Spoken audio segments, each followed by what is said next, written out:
Yo, what's good, everybody? Welcome back to another episode of 10-Minute Talks with Chaso. Yes, I am back in Toronto. Yes, I'm in my messy ass room. Get off my dick. I know someone's gonna comment about it. It does not matter. Today, the topic we're gonna be talking about is how to get out of a slump. And the reason why I even came to this topic today is because it's a rainy ass day in Toronto. And I realized, whenever it's a rainy day in Toronto, I always feel like this negative energy around me. And it feels like I'm always in kind of like a slump temporarily for the day when it's like a shitty rainy day or if it's like snowing. So I was like, why not make a fucking video about this? And why not yap about this? Because I go through this shit so much and I feel like I have so much insight into actually how to get out of a slump. It just happens so much to me. So that's going to be the topic for today's video. If you guys are new here, my name is Chaso, and I've been running a personal brand creating content for the last 2 years. I would say even 4 years doing general content, but been running my personal brand with over 170,000 followers for the last 2 years. I've been building it all organically without any paid advertising. I've been able to run up over 6 figures through this personal brand, run multiple 6-figure businesses along my journey of being an entrepreneur. So those are my credentials. I'm going to give you guys a sauce now so you can get fucking saucy. But aside from that, I'm going to now set my 10-minute timer. But before I do that, you already know man's gotta pop us in. Let me just open this bitch up real quick. Hold up, guys. Ooh, smells like shit. I know a lot of you guys are like trying to be an entrepreneur, run zins and shit. Let me know in the comments below, guys. Like, where do you guys typically put your zins? Like, do you put it in the top left, top right, the bottom left, bottom right? Like, I feel like when I put it in the bottoms, it usually tastes like shit and I feel like yakking. But when I put in the tops, like sometimes I don't even feel the effects of the zin. Is that bad? I don't know. Anyways, I lost mad aura there. I think I'm gonna pop it in right here. Anyways, I got all my points right here. I'm gonna just go through it. Okay, I'm gonna set the 10-minute timer right now. So 10 minutes and 2 seconds. So my first point that I want to talk about is my actual experience with slumps. So as I kind of already mentioned in the intro of this video, guys, I feel like I always go through slumps like every few months and like temporarily go through like slumps in like a day if it's like shitty weather in Toronto. And like honestly, guys, like slumps are very normal, especially if you're trying to run something or like do something on your own aside from like a job. Like if you're trying to run a business, build a business, do something like content, for example, where you know it takes a lot of effort out of you and it's something that you don't really see results right away with. And I feel like that's with any business that you do. I feel like it's very easy to get into slumps. I know so many entrepreneurs, especially a lot of creators who go through these slumps, but they don't really show it online. Shout out to Mino though. I know Mino shows like his own slumps that he goes through and shows how he gets out of it in his content. I don't know if you guys know who Mino Lee is, but it's so normal to go through slumps. And like, I feel like that's the first thing you got to understand is like, it is very normal to get into a slump and get out of a slump. Like as long as you follow the steps I'm going to list in this video, it's very easy to get out of a slump. Like it's as easy to get into a slump as it is to get out of a slump. So I feel like I always go through slumps, and like especially I notice I go through like very big slumps, like that would last like maybe a week, 2 weeks, when I get burnt out through doing a lot of work. And like typically I only get burnt out when I'm putting in an excessive amount of hours into something and I'm not seeing results right away.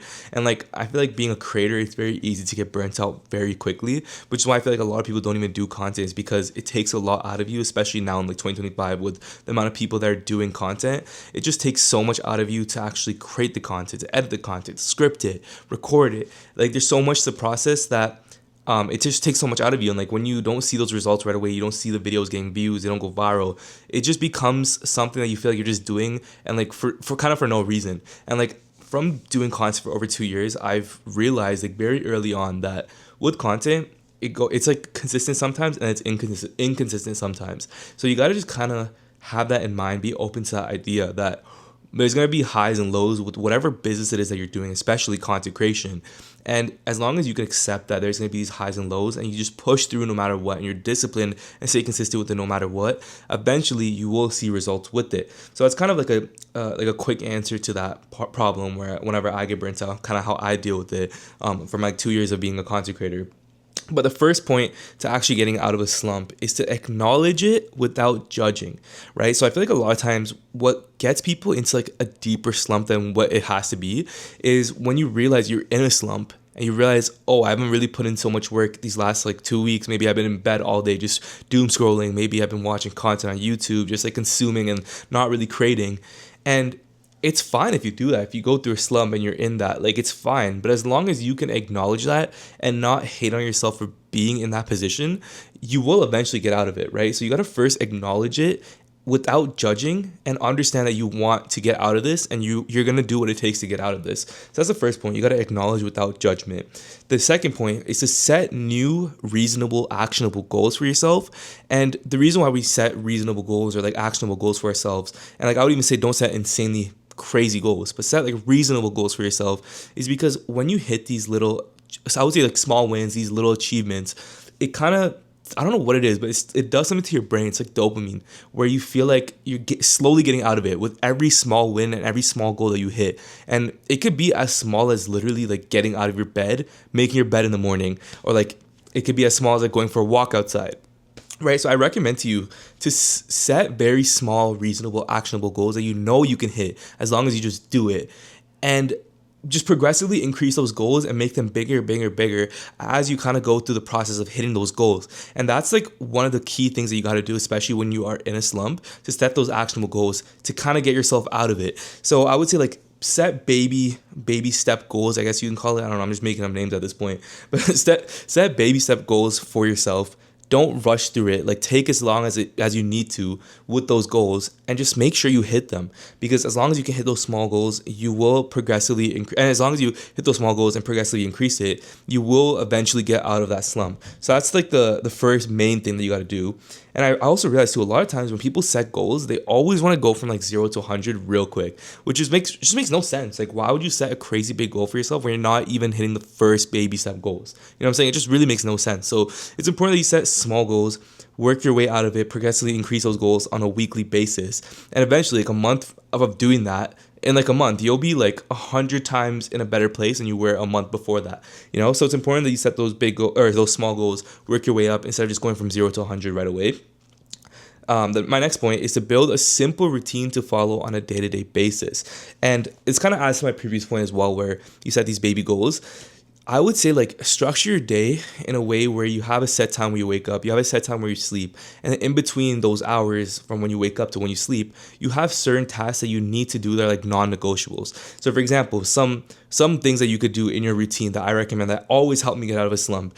One is to get some like consistent movement going on, whether that's going outside for a walk, whether that's going to the gym, whether that's even just doing work at my table. Just get some movement going on. That you can't stay in one place all day, because that honestly does also lead to a slump where you just stay in one place because you start to feel like you're not really doing much, you're not doing a lot of movement, and you feel like you're just kind of stuck in one place. So if you can even get yourself to go for like a 10-minute walk outside when it's like a nice day, or like if you can even get yourself to go to the gym for even 15 minutes, 20 minutes, like maybe that's not going to impact your health that much, but as long as you have movement, you're going to feel like you're doing something. You're going to feel like you are progressing in some sort of sense. So it's important that you actually have consistent movement every single day. The next thing is I recommend that you guys eat healthy foods, eat good healthy foods. Like stop ordering food, stop going on Uber Eats every day, like looking at what's available, pressing like the first cheapest option that you see, buy it. Like stop doing that shit. You gotta go to the grocery store, go buy some healthy shit. Even structure your meals that you eat throughout the week. If you're somebody, everyone's different, but if you're somebody that feels like you need to plan your meals ahead of time, where you don't want to spend so much time every day just cooking food, then literally create a meal plan using ChatGPT, and you can literally have like a budget like $50, let's just say, for the week, and tell ChatGPT, I have a budget of $50. I want to eat healthy. Give me meals that fit under these macros that I can go to the grocery store right now and buy with ingredients. And then have like a set day in the week, maybe Sunday, Monday, early on in the week, where you literally meal prep your meals ahead of time. That way you have all the healthy meals there. You have no excuse to eat out or like even order food. You just literally go in your fridge, grab the food that you already made, like spent like an hour or 2 hours early in the week making, put it in the microwave, heat that shit up, eat it. Or if you are somebody that likes to cook on a day-to-day basis, just make sure you set that up ahead of time in the week. Buy the groceries that you need, so when you are going to actually go and cook your food, you don't have any friction. You just go ahead, go in your fridge, grab the ingredients you need, go in your cabinet, grab the ingredients that you need, start cooking that shit up, spend like an hour doing it. And it's important that you do that, because I feel like when you also eat like shitty foods, like for example, eating McDonald's, eating Wendy's, eating those shitty foods on a day-to-day basis, you also feel very sluggish. You feel very tired. You don't have the energy to do shit. But when you eat healthy foods and you eat whole foods, like for example, you eat chicken, you eat steak, you eat a lot of protein, less carbs. When you eat foods like that, you can even eat carbs if that's like what you want to do. Just eat healthy foods. As long as you eat healthy, you don't feel very tired. You have a lot of natural energy without even drinking coffee. You have a lot of natural energy. And if you are somebody that also drinks coffee, you could just pair it up with your coffee in the morning, drink coffee midday, coffee later in the day, whatever. But yeah, it's important that you eat healthy foods. And the last thing that you got to do and add to your routine, which is like a non-negotiable for me, is to journal every single day and dump everything that you have in your brain, whether that's in the start of the day or at the start of the day, or at the end of the day. For me personally, what I do and what I find works really well is every morning I wake up and I have a gratitude journal. So it's like 2 separate journals. One gratitude journal where I write things that I'm grateful for and like really ground myself with. Like it could be the smallest things. It could be like I'm grateful for the opportunities that I have. I'm grateful for the life that I live. I'm grateful for my family. I'm grateful to wake up in a bed, right? Like just be appreciative of the things that you have around you. And like that's personally what I do in the morning. So I write down everything I'm grateful for. And then at night, I just dump everything that I went through in the day, everything that was in my brain all day, what I was rushing through my mind all day, and just write it out into a journal for like 10 to 15 minutes. I'll literally set like a 15-minute timer and just write anything that comes to my mind. It could literally be the dumbest shit. Doesn't matter. As long as you brain dump, you'll feel very good before you go to bed at night when you sleep. Like you'll feel really good because you feel like you have nothing really on your chest and everything's kind of just dumped onto that journal. So it's important that you guys do those 3 things every single day around your routine. Whatever you do in between those tasks doesn't really matter. As long as you do those 3 things, it will help you substantially if you stick to it and do it on a consistent basis for even a month. So build a simple routine to follow daily. I already mentioned that. And now the second last point, I see that we have 25 seconds on the clock. It's fine. I'm going to go a little bit overboard the 10 minutes. The second last point is to not overwork yourself because honestly, overworking yourself is literally what leads to burnout. When you start to, again, like kind of go from 0 to 100 right away, you very quickly will feel burnt out within a couple days of just doing this. Like you can implement this, everything I'm mentioning in this video, and then you could go from 0 to 100. But if you do this on a day-to-day basis, it will cook you and you will feel burnt out. Okay, so the timer just went off. It's fine. I'm gonna still go a little bit longer. So yeah, it's important that you don't overwork yourself. Again, like set small actionable things that you need to do on a day-to-day basis. Take it as like baby steps and just go through it on a day-to-day basis and just progressively work up to like a bigger and like harder, I guess you could say, like cycle. I don't even know what the right wording for this shit is, but yeah, like just don't overwork yourself is basically my point there. And then my last point here is to celebrate small wins weekly. So let's just say, for example, in the week you hit your goals that you want to hit, right? Even if it's like the small shit, like for example, you went outside for, let's just say, an hour total in the week, like 10 minutes a day, whatever. Celebrate those wins. Like reward yourself by maybe grabbing some dessert. Reward yourself by maybe playing a video game, watching a movie. Do something that you know you probably shouldn't be doing on a day-to-day basis just to kind of reward yourself, because this will make it so whenever you do hit those goals and you do on a weekly basis, you're going to feel like for the next week when you start fresh, like I did it properly last week, why can't I do it again this week? And then you reward yourself every single week after you kind of go through it and you celebrate those small wins.